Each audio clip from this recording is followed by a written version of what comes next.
അൻപ് മകനെ അപ്പ വന്നിട്ടാങ്കളാ.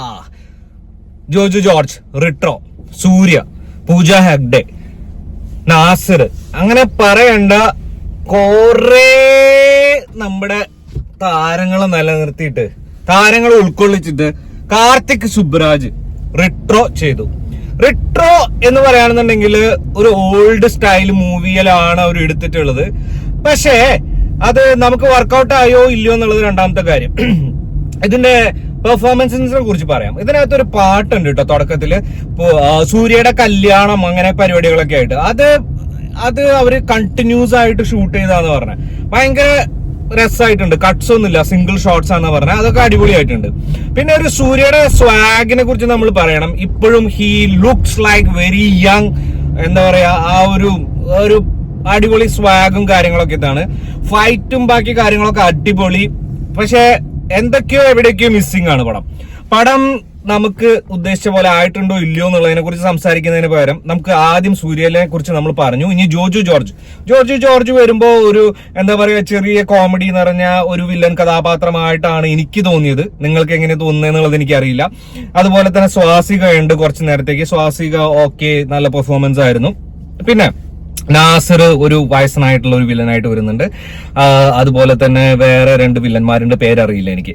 നാസിറിന്റെ കൂടെ നാസിറിന്റെ മകനായിട്ട് അഭിനയിച്ച പയ്യനൊക്കെ അടിപൊളിയായിട്ട് ചെയ്തിട്ടുണ്ട്.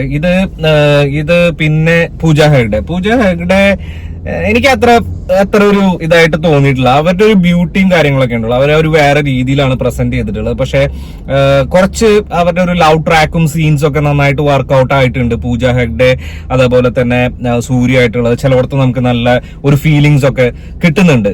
പക്ഷെ മൊത്തത്തിൽ നോക്കുകയാണെന്നുണ്ടെങ്കിൽ ഒരു തമിഴ് കൾട്ട് പടം കണ്ട പോലെയാണ് നമുക്ക് തോന്നുന്നത്. കാരണം എന്താ വെച്ച് കഴിഞ്ഞാല് ഇതൊരു ടിപ്പിക്കൽ ഒരു തമിഴ് സിനിമ ഉണ്ടല്ലോ, ഒരു പഴയ ഫോർമാറ്റ്, നായകൻ, വില്ലൻ, പിന്നെ അച്ഛനമ്മ, മിസ്സിങ്, പാസം, ആ പരിപാടികളെല്ലാം ഇതിനകത്തുണ്ട്. അപ്പൊ നമ്മളൊരു പഴയ തമിഴ് സിനിമ പുതിയ ഫോർമാറ്റിൽ കാണുന്നു എന്നുള്ളതിന്റെ അപ്പുറത്തേക്ക് ഈ സിനിമയ്ക്ക് അവകാശപ്പെടാൻ ഒന്നുമില്ല. ഒരു പാട്ടുണ്ടായിരുന്നു, പാട്ട് നന്നായിട്ട് ചെയ്തിട്ടുണ്ട്. എല്ലാം അങ്ങനെ മോശം എന്ന് പറയാൻ അതിന് എന്താണെന്ന് ചോദിച്ചു കഴിഞ്ഞാൽ എനിക്ക് അറിയില്ല. പക്ഷേ ഇത് നമ്മളെ ബോറടിപ്പിച്ചിട്ടില്ല. തിയേറ്റർ വാച്ച് ആണോ എന്ന് ചോദിച്ചു കഴിഞ്ഞാൽ ഓക്കെ, വേണമെങ്കിൽ കാണാം, വേണ്ടെങ്കിൽ കാണണ്ട, അങ്ങനത്തെ ഒരു പരിപാടിയാണ്. ഒരു വാവ് ഫാക്ടറോ അങ്ങനെയൊന്നുമില്ല. കാർത്തിക് സുബ്രാജ് എന്ന് പറയുന്ന വ്യക്തിയുടെ ഒരു സിനിമയിൽ നിന്ന് നമ്മൾ പ്രതീക്ഷിക്കുന്ന കാര്യങ്ങളൊക്കെ ഉണ്ട്. അതൊന്നും സത്യത്തിൽ ഇതിൽ പ്രതീക്ഷിച്ചു പോകണ്ട. ഒരു ചെറിയൊരു എന്റർടൈനർ എന്നുള്ള രീതിയിൽ പോയി കാണാൻ പടം. വലിയ ബോറടി ഒന്നുമില്ല, നമുക്ക് കണ്ടിരിക്കാം. പ്രഡിക്റ്റബിൾ ആണ് എല്ലാ കാര്യങ്ങളും, കഥയും എല്ലാം പ്രഡിക്റ്റബിൾ ആണ്. പക്ഷെ സൂര്യ അതേപോലെ ഇത്രയും അധികം താരങ്ങളൊക്കെ വരുമ്പോ നമുക്ക് അതിന്റെ ഒരു ബോറടി അങ്ങനെ കാര്യങ്ങളൊന്നുമില്ല. പക്ഷെ നമ്മൾ പല സൂര്യയുടെ പടങ്ങളും പലതും കാണുമ്പോൾ, അല്ലെങ്കിൽ കാർത്തിക് സുബ്രാജിന്റെ പടങ്ങൾ കാണുമ്പോൾ ഉണ്ടാകുന്ന നമ്മുടെ ഒരു വാവ് ഫാക്ടർ ഉണ്ടല്ലോ, വാവ് ഫാക്ടർ സീരിയസ്ലി ഇതിൽ മിസ്സിംഗ് ആണ്.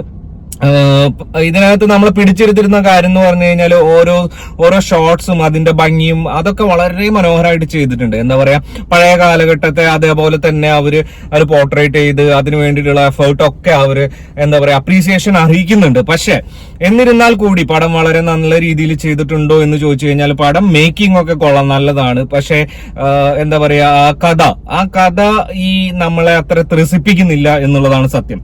പിന്നെ എടുത്തു പറയേണ്ട ഒരു കാര്യമുണ്ട്, ജയറാം ഇപ്പോ വളരെയധികം ആരോപണങ്ങളൊക്കെ കേൾക്കുന്നുണ്ട് സോഷ്യൽ മീഡിയയിൽ. മലയാളത്തിലൊന്നും ചെയ്യുന്നില്ല, അന്യഭാഷാ ചിത്രങ്ങളിൽ പോയിട്ട് വളരെ കൊമേഡിയനായിട്ട് വളരെ മോശപ്പെട്ട കാര്യങ്ങളൊക്കെ ചെയ്യുന്നു എന്നുള്ള രീതിയിലുള്ള ഒരു ഡിസ്കഷനൊക്കെ പലയിടത്തും നമ്മൾ കാണുന്നുണ്ട്. പക്ഷെ ഈ സിനിമയിലേക്ക് വരുമ്പോൾ ജയറാമിന് കൊടുത്തിട്ടുള്ള കഥാപാത്രം എന്താ പറയാ, ഒരു ത്രൂ ഔട്ട് കഥാപാത്രം പോലെ തന്നെ ഉണ്ട്.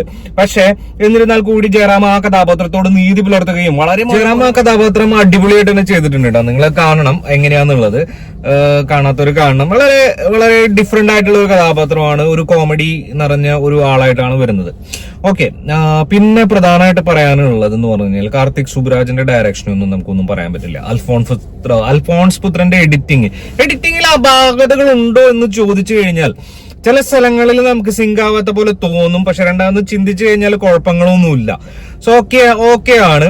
പിന്നെ എന്ന് പറഞ്ഞാൽ ഇന്ന് നമ്മളെ ഭയങ്കര ബ്യൂട്ടി ആയിട്ട് നമ്മളെ എല്ലാ സീൻസും കാണിച്ചിട്ടുണ്ട്. ഭയങ്കര കളർ കോമ്പിനേഷനും ഗ്രേഡിങ് ആണെന്നുണ്ടെങ്കിൽ അതൊക്കെ ഭയങ്കര രസമായിട്ടോ. അതെനിക്ക് കണ്ടിരിക്കാൻ തോന്നി. എനിക്ക് ബോറൊന്നും അടിച്ചില്ല കേട്ടോ പടത്തില്.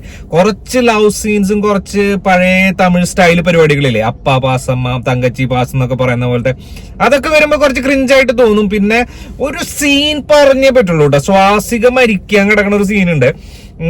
എന്താ പറയാ, ആരോഗ്യ സംബന്ധമായിട്ടുള്ള കാര്യങ്ങളാണ് ചാവുന്നത്. എനിക്കത് കണ്ടിട്ട് എന്റെ പൊന്നെ, ഇന്നത്തെ കാലത്ത് ആരെങ്കിലും അങ്ങനത്തെ ഒരു സീൻ എടുക്കുമോ എന്നൊക്കെ എനിക്ക് തോന്നിട്ടോ. അപ്പോ ആ സീൻ ഭയങ്കര ക്രിഞ്ചായിട്ട് എനിക്ക് തോന്നി.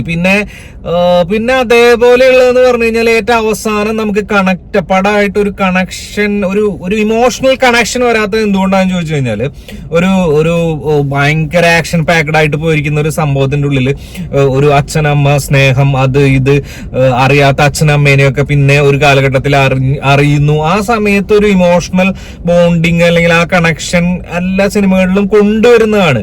ഇത് ആ ഒരു ആക്ട്, സൂര്യയുടെ ആ ഒരു ആക്ട് അല്ലെങ്കിൽ ആ ഒരു സിറ്റുവേഷൻ ചിത്രീകരിച്ചിരിക്കുന്ന രീതിയായിട്ട് കണക്ട് ചെയ്തില്ല. ആ ഒരു ഇമോഷൻ നമുക്ക് കിട്ടുന്നുണ്ടായിരുന്നില്ല. അത് തമിഴ് സിനിമകളിൽ പലയിടത്തും അത് നല്ല രീതിയിൽ ചിത്രീകരിക്കുന്നതാണ്. പക്ഷെ ഇതിൽ എന്താണെന്ന് അറിയില്ല. സൂര്യൊക്കെ നന്നായിട്ട് ചെയ്തിട്ടുണ്ട്, പക്ഷെ ആ ഒരു കണക്ഷൻ എനിക്ക് ബിൽഡായില്ല. അപ്പൊ അതുകൊണ്ടൊക്കെ നമുക്ക് ഈ പടത്തിന് ഒരു ആസ്വാദനക്കുറവുണ്ട്, സത്യമാണ്. എന്നാലും ബോറടിച്ചിട്ടില്ല. ബോറടിക്കാതെ നമ്മൾ ഈ പടം കണ്ടുകൊണ്ടിരുന്നു എന്ന് ഞാൻ ഉറപ്പിച്ചു പറയുന്നു കേട്ടോ. അപ്പൊ കാണാത്തവരുണ്ടെങ്കിൽ പോയി കാണുക, എന്നിട്ട് കണ്ടവരുണ്ടെങ്കിൽ നമ്മളോട് അഭിപ്രായം പറയാ. എന്നിട്ട് നമുക്ക് അടുത്തൊരു പരിപാടിയായിട്ട് വരുന്നതായിരിക്കും. Bye bye.